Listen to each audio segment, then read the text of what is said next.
Ano? Hindi po, sir. Hindi. So, dapat ipaalam. Sir.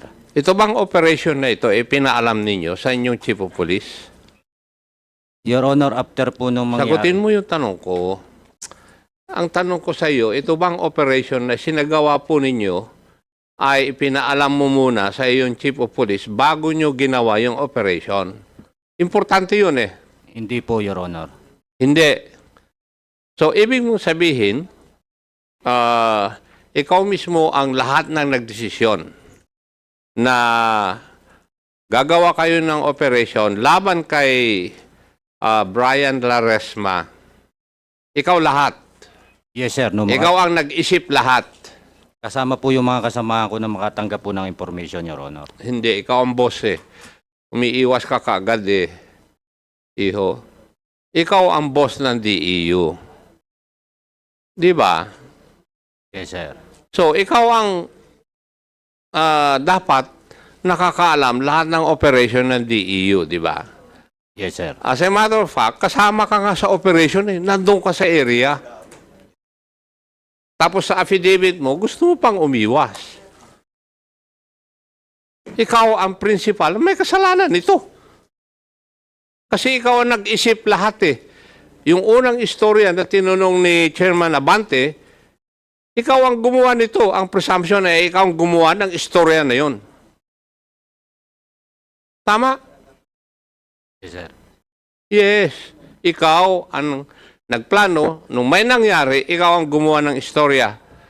Pero dito sa affidavit ninyo, hindi pa rin ako kontento na nagsasabi kayo ng totoo. Kasi, hindi nyo sinasabi sa akin, o dito sa committee na ito, yung sino talaga yung asset na nagsabi na nandun na si Brian Laresma doon sa lugar. Yung kapatid ba ni Sergeant Trinidad o yung sinasabi ni Sergeant Perez na asset niya na hindi naman yata dumating according to my information? Alin ang totoo? Yung asset po na sinasabi ni Sergeant Perez. Ha? Yung asset po na sinasabi ni Sergeant Perez, Your Honor. Sino yung asset na sinasabi ni Sergeant Perez? Iba ba siya doon sa kapatid ni... Sino na yung investigador? Ni Franklin Trinidad? Iba pa po, Your Honor. Iba. Hindi ba ang kwan is... teka, nagsabit na ba kayo ng pangalan ng asset pala?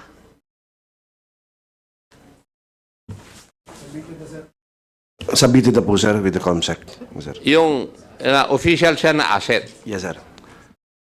Na-interview mo na ba, Hepe, ay PD? No, sir. Eh bakit hindi nyo tinatanong? Kung totoo yung sinasabi ng mga taga San Juan. Sir, we just called the records coming from our intelligence branch, yung S2 namin. Yeah, but Yes, sir. when kung yung mga tao mo sinasabi na yun ang asset nila, nakausap ni the late Brian Laresma, bakit hindi nyo i-verify kung totoo? Kasi nagtataka ako, bakit napasama ka agad sa istorya yung kapatid ni Sergeant Trinidad? Yes. At nandun sa mga affidavit, dito na nabasa ko, yung kapatid ni Sergeant Trinidad kumukuha ng basura doon kay Brian Laresma allegedly. Pumasok sa affidavit yun eh. Kung babasahin mo yung bagong affidavit na binigay.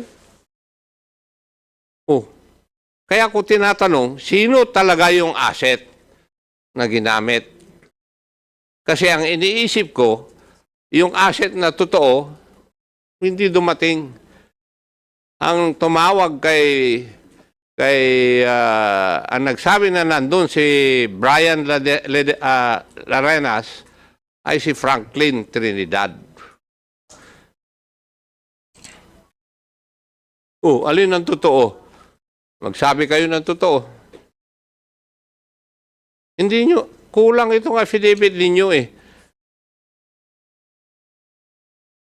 Kung bubuuin ko yung istorya, wala mga ito. Sino? Kasi kung hindi, mapipilitan kaming ipatawag yung asset.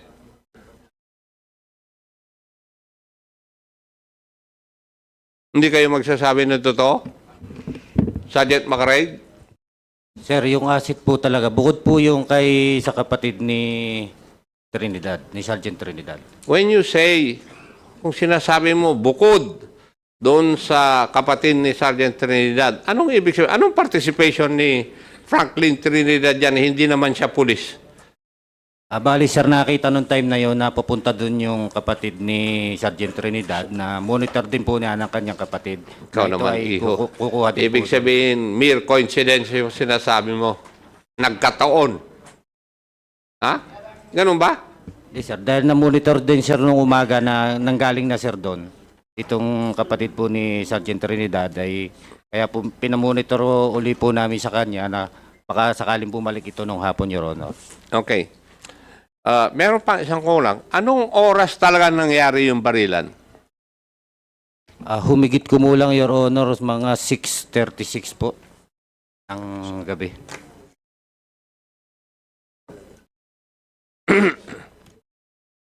At ang tunay na nangyari, dumating yung kayo, nakasakay sa green na sasakyan, nakita kayo ni Brian, tumakbo siya, binaril mo naman, Sergeant Perez, di po ba? Kaya ang tama niya, sa likod ng paa. Tama. Kasi yun naman ang istorya talaga eh. Pero, ang ginawa ninyo, gumawa kayo ng paraan, kagaya ng sabi ni Chairman Barbers, nung nabaril nyo siya, ginawa nyo ng paraan na maging legitimate yung operation ninyo. Kasi magmula sa umpisa, mali na eh. Di ba, Sergeant Macaraeg? Tama?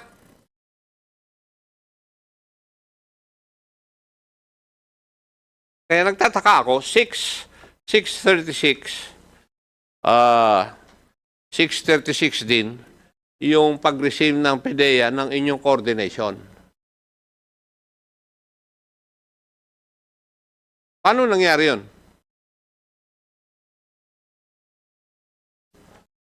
Sino nagpadala ng coordination sa PDEA?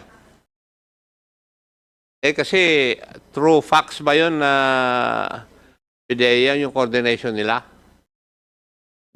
Yes po, sir. True facts po.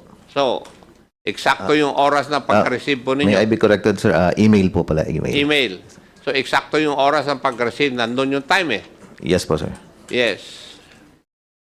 Kung 6:36 ang pag-receive ng PDEA doon sa inyong email for coordination, 6:36 din, sabi ninyo sa inyong mga affidavit, saka pagsagot nyo sa akin na nangyari yung barilan. Paano nangyari yun?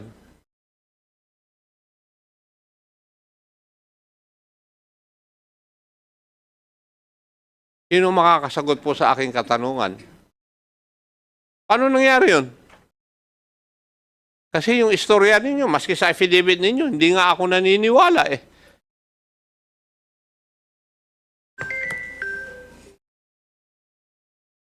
Hindi ako naniniwala. Ha?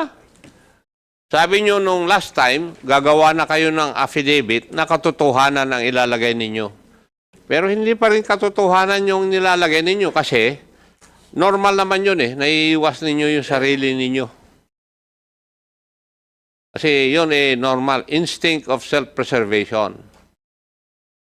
Pero nangako kayo dito sa committee na ito na sasabihin nyo na yung buong katotohanan. Yung sinasabi nyo katotohanan, kulang po eh.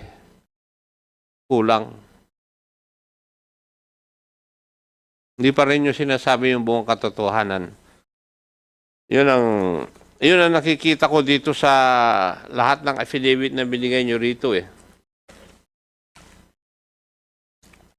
And, Mr. Chair, since hindi naman nila ako masagot ngayon eh, mukhang totoo yung aking sinasabi eh.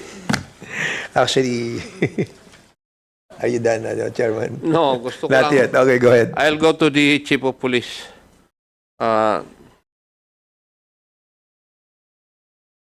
PD, kilala po ba yung hepe mo? I've known him since we were in Laguna, provincial police officer. So you had the occasion to work with him. He was the investigation officer of Laguna PNP, while during that time, sir, I was the chief of police of Calamba City. Ikaw ba ang pumili sa kanya para maging hepe ng San Juan? No, sir, nadatnan ko na lang po, sir. Naratnan mo na lang Yes, siya. sir. Kasi, if you had had the occasion of working with him, then you would have known his capability. Tama po ba? Yes, sir. Oo. So, matanong kita, having known him, kung ikaw ang masusunod, siya bang gagawin mong hepe? No, sir. No. Yes, sir. And maybe you have your own reasons. Yes, sir. Yes. I will not venture to ask already the reasons kasi alam ko na rin siguro yan. Colonel Intal, could you please define to me the phrase command responsibility? Sir, sa doctrine ng command responsibility po, sir, dapat lahat, sir, ng nangyayari sa unit, sir, ay alam dapat ng commander po, sir. Kaya ka pala nakakalintik-lintik eh. Ang doctrine of command responsibility states that a commander is supposed to be responsible for whatever his men would do and would fail to do. Dito sa nangyaring ito, wala kang kaalam-alam. Doon pa lang, ay may problema ka na sa command responsibility. So, I think, PD, I think you know what to do. And you would know the charges that will be filed against him administratively. Thank you, Mr. Chair. Exactly. And under Executive Order number 226, Section 1, precisely, neglect of duty under the doctrine of command responsibility. Ayan, babasahin ko. Any government official or supervisor or officer of the Philippine National Police or that of any other law enforcement agency shall be held accountable for neglect of duty under the doctrine of command responsibility. If he has knowledge that a crime or offense shall be committed, is being committed, or has been committed by his subordinates or by others within his area of responsibility, and despite such knowledge, he did not take preventive or corrective action either before, during, or immediately after its commission.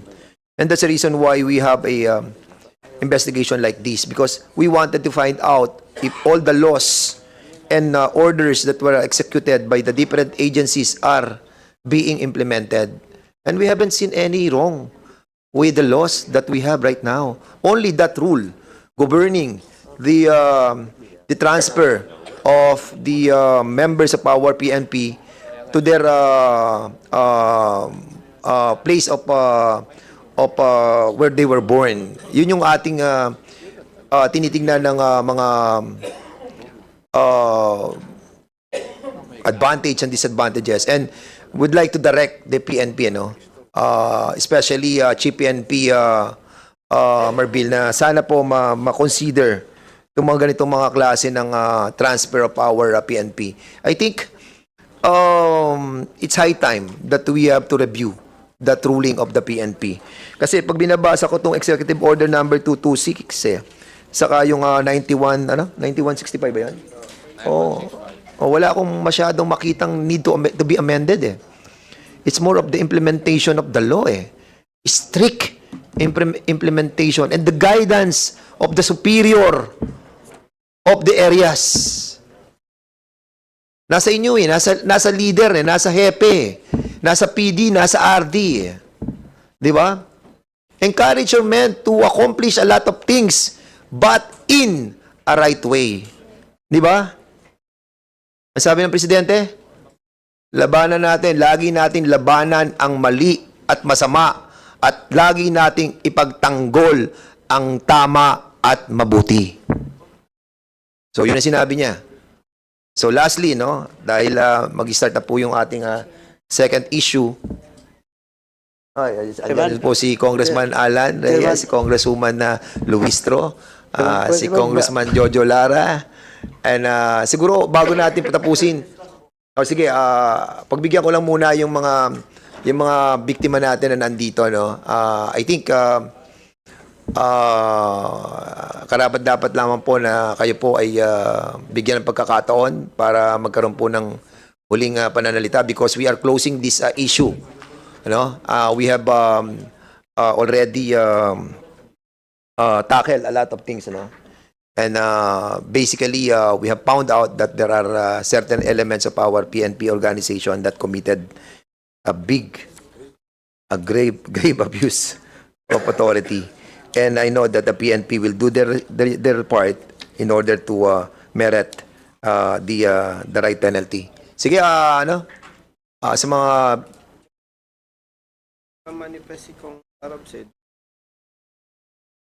may manifestation si Congressman Caraps. Sige.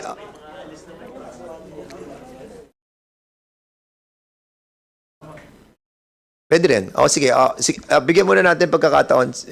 You want to say something sa ating pong mga biktima? Wala na po ba kayong sasabihin before we end? Because we will put a closure on the issue of San Juan. And I hope that, kasi alam nyo, sa totoo lang, ang dami namin hinihiring dito na hindi namin mabigyan ng closure kasi nga, sa dami po ng mga resolutions and bills that we have to discuss, we need to close this one. So kung meron po kayong sasabihin, this is your moment, please. Ayan, gusto ko lang pong magpasalamat sa komitibang ito sa pagdinig po sa kaso po ni Brian Laresma. At lumabas po ang katotohanan dito po sa pagdinig na ito. At sana po ang pakiusap lang po namin dun sa mga PNP, wag nyo na po sanang kausapin si Brian tungkol sa mga kung ano ng mga salaysay. Mayroon na po kaming sariling attorney, Adrian. Mayroon na po kaming sariling attorney na sila na po ang sasagot sa lahat ng query ninyo. Yun lang po at maraming salamat po at sana po ay makamit din namin ang katarungan pagdating sa korte. And the President himself said, lagi po nating mahalin ang Pilipinas at mahalin ang mga Pilipino. Anyway, alright. So, Congressman Caraps, you have last manifestation. And after this, we will be suspending the hearing for a few minutes. For those who are not involved on the Pogo issue, you can leave in a while. And then those who are the resource speakers for the Pogo are invited to go inside. Okay, Congressman Carap. Chairman, last na lang, Chairman. Kasi, Chairman, medyo nakakalito lang because the name, yun nga, sinabi ni Chairman Akop, but of course, it's up to the investigation of the provincial director, no? And of course, the IAS, with regards to the person named Franklin Trinidad, because during the previous hearing, as I have observed with Sergeant Trinidad, when asked about when you presented, no, as some data with regards to a certain Franklin Trinidad, and he confirmed that indeed it was his brother, medyo may mga ano doon na parang pinagtatakpan. Now, ang problema dito, Mr. Chairman, yung question of the theory that Chairman Akop raised a while ago, that question of the presence of the asset or this certain Franklin Trinidad is being used by the police. Now, that's number one, Mr. Chairman. And second, Mr. Chairman, yung question of yung kay Colonel, no, yung sa Chief of Police. Until now, I am not yet satisfied with the answer of Makaraig, no, with regards to that. And of course, yung tinanong ko kanina na if indeed may dalawang sachet na nakuha si Perez, Mr. Chairman. Yeah. So, but Mr. Chairman, I think if may I suggest, Mr. Chairman, that the investigation of PD and IAS with regards to this incident Now we'll focus with this certain Franklin for this committee, for those questions by this committee to be answered, PD, no? Kasi ito ngayon yung missing eh. Itong si Franklin, medyo pinagtatakpan ng kapatid on the last hearing. Now, and dito sa affidavit ni Makaraig, lumabas yung pangalan. Kaya nga, medyo nagduda rin ako dun sa statement ni Chairman Akop na wala yung asset. Ito yung Franklin. But of course, PD, I will not go deeper on that. It's up to you to investigate na lang po and justify this person. Why is he in the affidavit of Makaraig? Okay? Now, second, Mr. Chairman, isa pang problema is with regards to the PDEA watch list. Now, wala yun sa watch list. Now, it's now a question again of the motive. Kung wala doon, bakit inoperate? Di ba? Bakit inoperate yung balot? Kaya tinatanong ko si Perez, paulit-ulit yung question sa 2 sa Shea. Kasi wala daw, sabi ni PDEA, wala sa watch list. And if he's not in the watch list, bakit niya inoperate? Now, kung nasa record niyo yun, record ng police. Kasi usually that is the justification of the police. And then nasa record po namin. But you are obliged. Di ba? You are obliged to report it on record sa PDEA. Kaya nga nagko-coordinate tayo sa PDEA eh. Di ba? Before the operation, we coordinate with PDEA doon sa pre-ops kasi kailangan ma-validate din if indeed a certain bayog, a balot, is indeed with the watch list of PDEA. Ngayon, ang tanong dito, kung hindi siya watch list, no, I am not concluding that he's not a pusher or a selling drugs. No? But what I'm saying is, kung hindi siya talaga nasa watch list, hindi siya talaga pusher, anong motibo? Ba't inoperate nyo? Diba? PD, that's still a question that should be answered in this committee.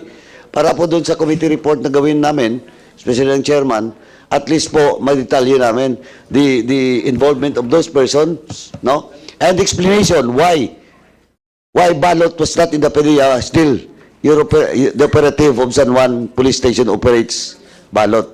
And eventually, unfortunately, namatay yung Balot. Thank you, Mr. Chairman. Okay, para magkaroon ng clarity yung yung isang issue nung tungkol kay Franklin. I think the very issue in there was dalawa yung kanilang parang isa meron silang asset. Yung kapatid naman ni Jefferson Trinidad allegedly involved sa using of drugs and at the same time buying. Sinundan nila yon si Franklin Trinidad, but meron silang isang asset also that will magpo-pose as a posture buyer. Unfortunately, nagpang-abot na doon sa tulay, kaya halos lahat na-adjust Inaantay nila yung sa PDEA, hindi dumarating. Kaya nung nalaman nila si Franklin na andun sa tulay, doon na pumasok yung sila Makaraig. I really don't know, no? Binasa ko lang yung inyong affidavit. And basically, yun yung nakita ko, no? And yun nga yung sinasabi ko kanina, yung involvement nung kapatid, because they were assigned doon sa munisipyo na kung saan merong pamilya, merong mga kaibigan, and basically, yung procedure ng PNP na ibalik sila dahil nga nakakatipid tayo, tapos nagkakaroon ng sama-sama yung mga pamilya. But in here, na-involve din yung feeling doon sa criminal activity nung kanyang kapatid. Sa somehow, nagano tayo ngayon doon sa batas or sa ruling ng ating PNP on how to deal with this. Di ba? Kaya nagkaroon ng ganong emotion si Sergeant Trinidad, and that have to be corrected by the PNP. Dito sa inyong executive order or whatever ruling the PNP have, kailangan nating ayusin to. So, I hope that the organization of the PNP will be submitting to this Congress some new procedures on this policy that are being implemented by the PNP organization. I think we have served our purpose. The committee have find out that there are certain rules that have to be amended, like for that one. But Executive Order number 226, the Republic Act 91665 is so strong that needs no amendment. Implementation lamang po. So, with that, ang ating members, maraming po salamat. And we will be suspending our hearing on this issue. And we will be proceeding to the next item of our agenda, which is the investigation on Pogo. So, maraming po salamat to all those who have attended, the resource persons.